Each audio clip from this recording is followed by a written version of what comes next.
خبر شامل کرتے ہیں آزاد کشمیر بیورو چیف سید اکمل حمدانی، خواتین ونگ صدر جہلم ویلی، تحریک انصاف ممبر ضلع کونسل شگفتہ روشن کیانی نے سید اکمل حمدانی سے بات کرتے ہوئے کہا کہ نون لیگ نے پچھلے 5 سال دور اقتدار میں کون سے اقدام اٹھائے ویمن کے لیے، خاص کر جہلم ویلی کی خواتین کے لیے۔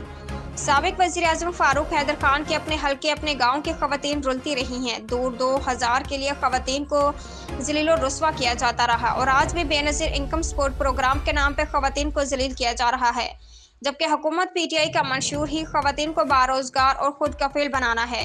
وزیر اعظم آزاد کشمیر سردار تنویر الیاس خان کا کامیاب خواتین پروگرام اس سلسلے کی ایک کڑی ہے۔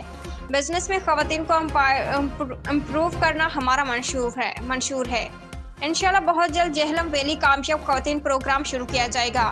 جہلم ویلی کی خواتین کو روزگار فراہم کرنا ہمارا منشور ہے، نہ کہ 2000 کے لیے رسوا کرنا نون لیگی منشور نہیں ہمارا۔ انشاءاللہ ہمارے قائد وزیر اعظم آزاد کشمیر تنویر الیاس اور دیوان علی خان چغتائی کی سربرستی میں جہلم ویلی کی خواتین کے لیے پروگرام لا رہے ہیں، جس سے پہلے سابق حکومت نے جہلم ویلی میں نہیں دیا۔